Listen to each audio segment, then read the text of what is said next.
नमस्कार दर्शकबिन, समय चक्रको नयाँ श्रृङ्खलामा यहाँलाई हार्दिक स्वागत गर्दछु। म विक्रम श्रेष्ठ। कानुनी शासनको गफ चुट्ने हाम्रा राजनीतिक दलका नेता हुन् जसलाई अपराधी समाउँदा निद हराम हुन्छ, बेसरी टाउको दुख्छ, भोटकै लागि जे पनि गर्न पछि नपर्ने नेताकै कारण अपराधको राजनीतिकरण भयो। सिराहा काङ्ग्रेस सभापति यादवले किशन धामी हत्या प्रकरणमा अपराधीलाई उन्मुक्ति दिन जे जस्तो शक्ति केन्द्रको दुरुपयोग गरे, यसले कानुनी राज्यको खिल्ली उडाएको छ। ती सभापति रामचन्द्र यादवले शक्ति केन्द्रकै आडमा एसपी पाण्डेको सरुवा गराइदिए र अन्तमा यादव विरुद्ध पाण्डे गोली ठोक्न समेत तयार भए झैँ गरेर उनकै निवासमा पुगे र धम्की दिए। हेरौँ सुरुमा यो रिपोर्ट। शक्ति र सत्ताले मान्छेलाई यति धेरै मैमत्त बनाउँछ कि मानौ उसका अघि सबै दुनियाँ उसकै मुठीभित्र छ। दुनियाँ मुठीभित्र भएकैले यहाँ जसको शक्ति उसको भक्ति भने झैँ हुने गरेको हो।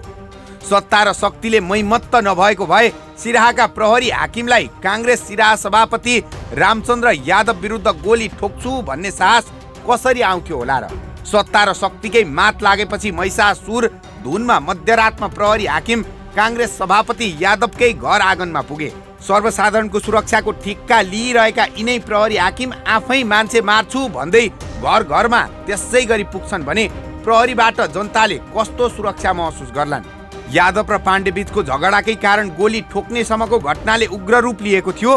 गएको आइतबार राति 1 बजे सर्वसाधारणको सुरक्षा गर्ने जिम्मेवारी लिएका प्रहरी हाकिम पाण्डे काङ्ग्रेस जिल्ला नेता यादवमाथि तँलाई मार्छु भन्दै घरमै पुग्नुको रहस्य के रहेछ त?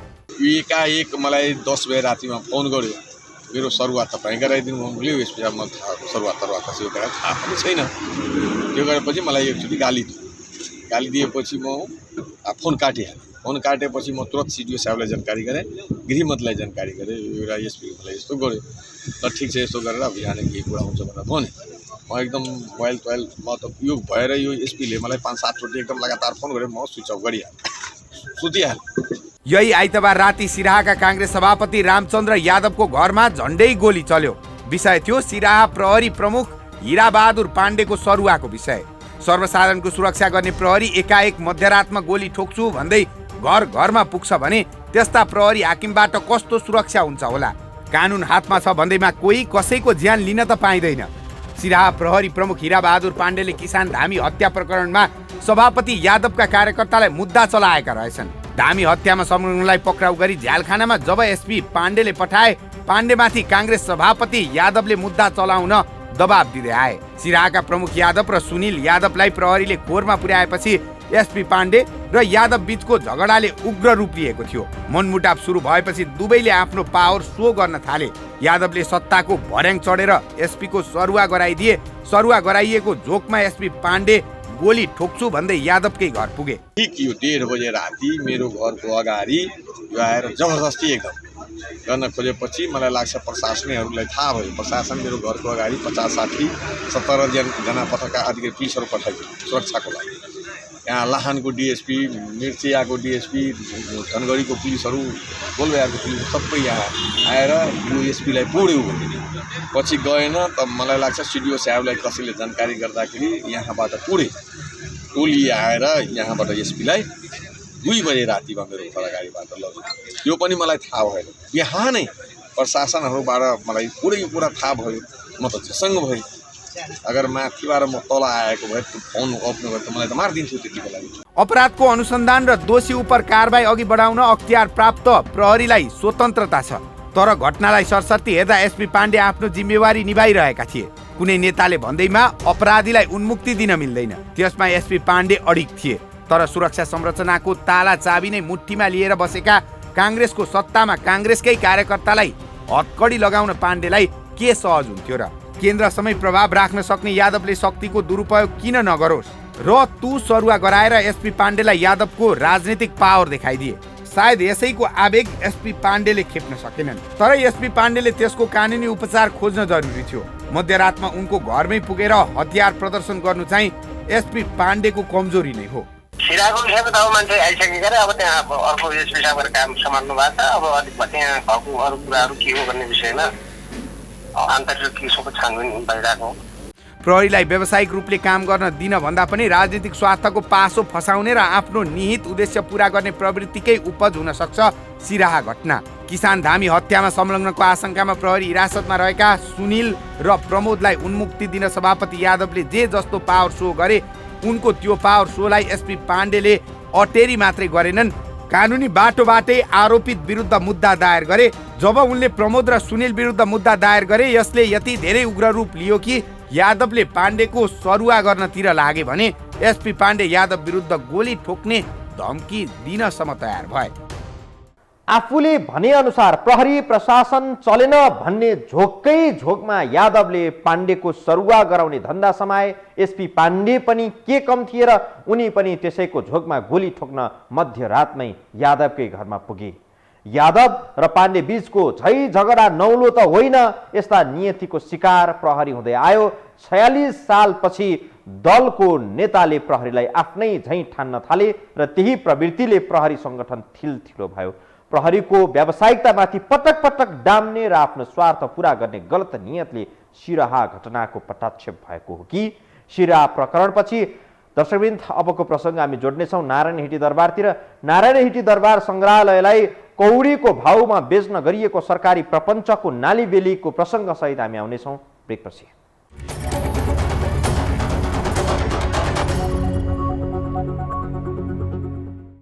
नदी नाला त बेचेकै थिए, तर पछिल्लो समय ऐतिहासिक दरबारका समेत जमिनहरू बेचिन थाले। यो देशका मन्त्रीदेखि सरकारी हाकिमहरू ऐतिहासिक नारायण हिटी दरबार पनि बेच्न तयार भए।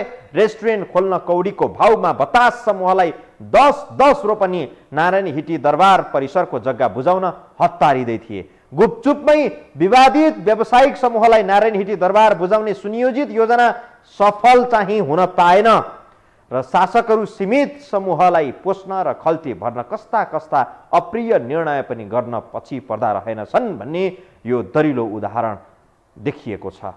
यो योजनाको दैलो खुलेपछि सबै उजागर भयो। नारायण हिटी दरबार परिसरमा के हुन लागेको रहेछ भन्ने, सेटिङमा कसरी राष्ट्रिय महत्त्वका सम्पदा लिलाम गरिदो रहेछ भन्ने पनि उजागर भएको छ। हेरौँ यो रिपोर्ट। देश बनाउँछु भन्दै राजनीति गर्ने र जनताको भोटकै काँध चढेर सत्तामा पुग्ने, सत्तामा पुगेपछि मैमत्त हुँदै स्रोत साधनलाई कौडीको भावमा मिल्काउने यो देशका शासकहरूको परिचय नै हुँदै आयो। कोशी गण्डकी महाकाली त बेचिएकै थिए, अब त नारायण हिटी दरबार पनि बेचिन सुरु भयो। पैसा पाए आमा पनि बेच्न पछि नहट्ने यो देशका शासकहरू ऐतिहासिक दरबारलाई कौडीको भावमा मिल्काउँदैछन्। पुस्तौं पुस्तासम्म पनि जीवन्त इतिहासको साक्षात प्रमाण मासेरै भए पनि पैसा कुम्ल्याउने दुराशयले दरबार परिसरमै रेस्टुरेन्टको अनुमति दियो। ऐतिहासिक यो सम्पदा तपाईँ हाम्रो अमूल्य निधि त हो, युगौं युगसम्म साक्षात इतिहासको साँची प्रमाणलाई सिद्ध्याउने शासकहरूको नालायकीपनको पछिल्लो शिकार बन्यो नारायण हिटी दरबार। मूर्तिदेखि देशकै अस्मिता बेच्ने शासकहरूका लागि यो दरबार परिसरमा रेस्टुरेन्ट चलाउन दिनु किमार्थ गलत त नहुन पनि सक्ला, तर गलत यो मानेमा छ कि सम्पदा मासेरै रेस्टुरेन्ट खोल्न कौडीको भावमा दिने हतारको निर्णयले भने यति बेला हावा खायो। लौ हेरौँ कसरी कौडीको भावमा बेचिँदै थियो नारायण हिटी दरबार सङ्ग्रहालय। शक्तिका अगाडि हात जोड्दै जे जसरी नारायण हिटी दरबार बेचिँदै थियो त्यसले यहाँका शासक प्रशासकहरूको असली चरित्र उदाङ्गियो। पैसा पाए आमा पनि बेच्न पछि नपर्ने यी शासकहरूका लागि नारायण हिटीलाई कौडीको भावमा मिल्काउनु कुनै नौलो कुरा त थिएन नै, किनकि यिनीहरूलाई यो देशको सम्पदा प्रति थोरै पनि माया हुन्थ्यो भने नारायण हिटीलाई कौडीको भावमा दिने यस्तो सम्पदा मास्ने निर्णय अवश्य गर्ने थिएनन् होला। तर युगौं युगका लागि साक्षात प्रमाण दरबार मासेर सीमितहरूलाई पोस्न सरकारी निर्णय सरासर गलत थियो। जुन गलत निर्णयका कारण यति धेरै शासकहरू कति क्रूर र निर्दयी हुन्छन् भन्ने तथ्य पनि बाहिरियो। गुपचुपमै सरकारले जे जसरी बतास समूहलाई 10 रोपनी जग्गामा रेस्टुरेन्ट खोल्न अनुमति दियो, त्यो विवादित निर्णयको खबर बाहिरिएपछि सरकारमाथि निरन्तर दबाव पर्यो। सम्पदालाई कौडीको भावमा मिल्काउने निर्णयको खिलाफमा स्वयं पर्यटन मन्त्रालय उभिन बाध्य भयो। ऐतिहासिक संरचनालाई यसरी खलल पुग्ने गरी कुनै पनि संरचना खडा गर्न नपाइने प्राचीन स्मारक ऐनले बोल्दा बोल्दै पनि बतास समूहका अघि मन्त्रालय र त्यस मातहतका हाकिमहरू लम्पसार परेका थिए। नारायण हिटी दरबारलाई कौडीको भावमा दिने तत्कालीन सरकारले जति बेला निर्णय गरेको थियो त्यति बेला मुलुक कोरोना महामारीको लप्काले जलिरहेको थियो। महामारीले सर्लक्कै देश छोपिएको त्यही मौकामा चौका हान्दै नारायणी दरबार बतास समूहलाई बुझाउने सम्झौता गरिएको थियो। पशुपति क्षेत्र विकास कोषको मातहतमा रहेको धर्मशाला कब्जामा लिएको बतास समूहलाई तत्कालीन सरकारले नारायणी दरबार क्षेत्र पनि जिम्मा दिने निर्णय गरेको थियो। अहिले तपाईँ नारायणी यो चाहिँ सङ्ग्रहालय होइन, यो चाहिँ पर्यटन तथा नागरी उद्यान तथा सांस्कृतिक मन्त्रालय अन्तर्गत चाहिँ पर्छ। अब यो कुरा अब उहाँहरूले कसरी अगाडि बढाएको छ त्यो कुरा हामीलाई जानकारी छैन। जहाँसम्म अब यो नक्सा पासको विषयमा कुरा उठ्यो, त्यो अहिले जुन संरचना निर्माण गर्दैछ त्यो विषयमा महानगरले कुनै पनि स्वीकृति प्रदान गरेको छैन। बतास समूह र मन्त्रालयका हाकिमहरूको चोचोमोचोमै 77 साल श्रावणमा नारायणी दरबारमा रेस्टुरेन्ट खोल्ने निर्णय भयो। नारायणी दरबार परिसरमा रहेको 754 रोपनी मध्येबाट 10 रोपनी जग्गामा बतास समूहलाई रेस्टुरेन्ट खोल्न भन्दै कौडीको भाउमा दिइएको थियो। तत्कालीन पर्यटन मन्त्री योगेश भट्टराईको पालामा बतास समूहले 10 रोपनी जग्गामा रेस्टुरेन्ट खोल्न भन्दै कब्जामा लिएको थियो। सरकारी निर्णय भएको लामो समयपछि नारायणी बेचिएको खबर जब बाहिरियो तब सरकारमाथि निरन्तर दबाव पर्दै गयो। ऐतिहासिक सम्पदा मासेर सीमित घराना समूहलाई पोस्ने जुन सरकारको कुनियत उद्देश्य थियो त्यसले साकार रूप त अझै लिन पाएको छैन। त्यही पनि सरकारमा बस्नेहरूले कतिसम्मको गलत निर्णय गर्न पनि पछि पर्दैनन् भन्ने तथ्यलाई नारायणी दरबार क्षेत्र परिसरमा बतास समूहलाई रेस्टुरेन्ट खोल्न दिने सुनियोजित योजनाले छ्याङ्गे भयो। भलै यो सरकारका पर्यटन मन्त्रीले त्यसमा बाधा ल्याइदिए। मुलुकका शासकलाई यो देश बनाउनका लागि कहिल्यै कुनै खालको चिन्ता र चासो भएन। बरु मुलुकभित्र जे जति महत्त्वका सम्पदादेखि स्रोत साधनहरू छन् तिनलाई कौडीको भाउमा मिल्काउन हतार हतार हुँदै आयो र नदी बेचिँदै आएको यो देशमा दरबार पनि लगभग बेचिने स्थितिमा पुग्यो। जनताको मतले सत्तामा पुगेर मैमत्त हुने सरकार कतिसम्म मुलुकलाई दूरगामी क्षति हुने निर्णय गर्न समेत हिचकिचाउँदैन भन्ने तथ्यले खास असली रूप देखाइदियो। दरबार मार्ग क्षेत्रमा प्रति सटर मासिक भाडा 5 लाखदेखि 15 लाख रुपैयाँसम्म छ। तर सरकार बतास समूहलाई 10 रोपनी जग्गाको मासिक 2,20,000 को भाउमा दिँदै थियो।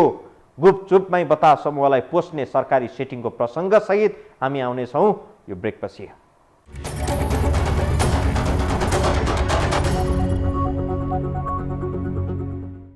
नारायणी दरबार संग्रहालयको संरक्षणकर्ता पर्यटन मन्त्री हुन्। उनै मन्त्रीकै संरक्षकत्वमा यस्ता सम्पदाहरूको संरक्षण र सम्वर्धन गरिनुपर्ने हो। विडम्बना, नारायणी दरबार जस्तो ऐतिहासिक सम्पदालाई कौडीको भाउमा मिल्काउन भने स्वयं उनै पर्यटन मन्त्री नै तयार हुन्छन् भने अब भन्नुहोस् यिनीहरूबाट यो देशमा रहेका राष्ट्रिय महत्त्वका सम्पदाहरूको जगेर्ना कसरी सम्भव होला? सङ्ग्रहालयलाई कसरी कौडीको भाउमा मिल्काइँदै थियो? अलिकति फर्केर हेर्दाखेरि देखिन्छन् अनौठा अभ्यासहरू। हेरौँ यो रिपोर्टमा।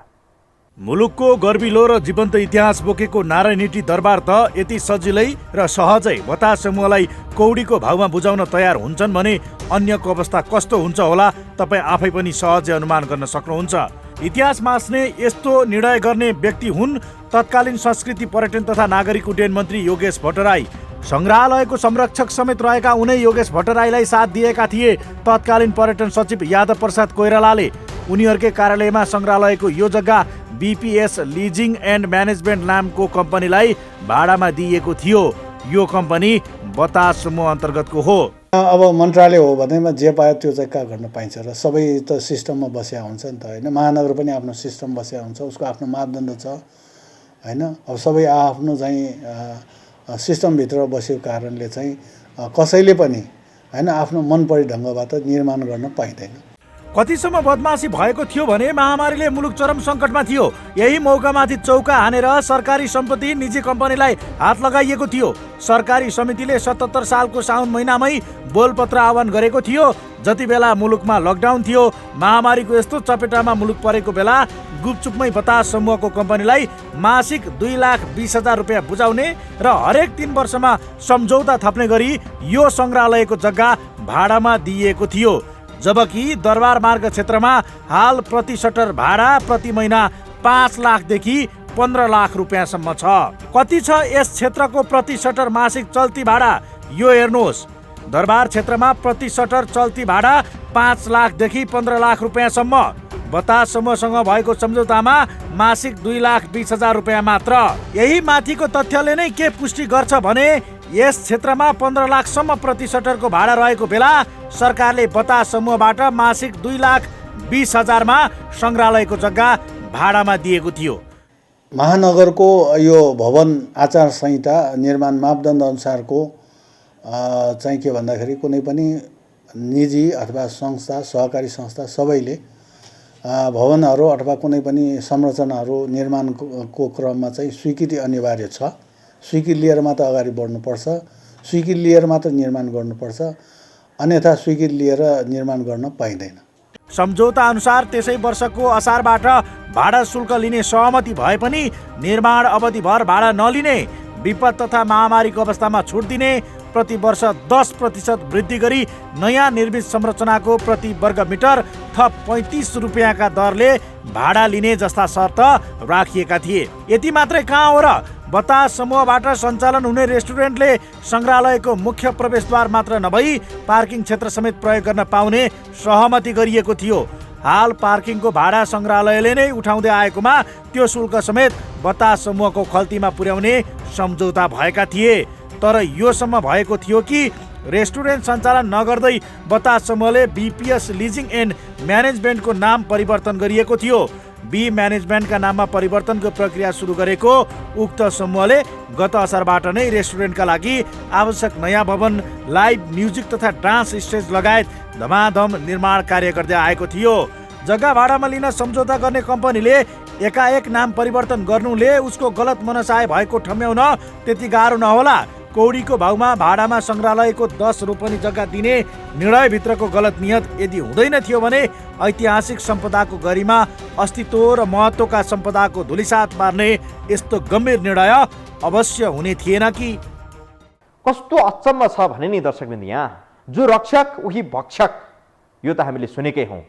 यो भने झैँ अर्थात् जो रक्षक उही भक्षक भने झैँ यो मुलुकको गौरव र अस्मितासँग जोडिएका यस्ता ऐतिहासिक सम्पदाहरू खुरुखुरु सीमित समुदायलाई पोस्न दिइयो। यस्तो निहित स्वार्थमै अभिप्रेरित यस्ता निर्णय र कदमले यो राज्य सञ्चालकहरू नै सम्पदा मास्न नियोजित रूपमै लागेको त होइन भन्ने सङ्गीन प्रश्न सिधा रूपमा सोझिएको छ। राज्यकै संरक्षणमा भएको यस्तो बदनियत बदमाशीका तथ्य थप अवश्य बाहिरिँदै जालान्, जसले राष्ट्र विरुद्ध गरिएका अनेक यस्ता हरकतको अभ्यासहरू बाहिर आउनेछन्। दर्शकवृन्द, आजलाई समय चक्र यति नै। समय चक्र हेरिदिनु भयो, धेरै धेरै धन्यवाद। हामी भोलि पुनः नयाँ विषय र प्रसङ्गसहित उपस्थित हुनेछौँ। बिदा दिनुहोस्, नमस्कार।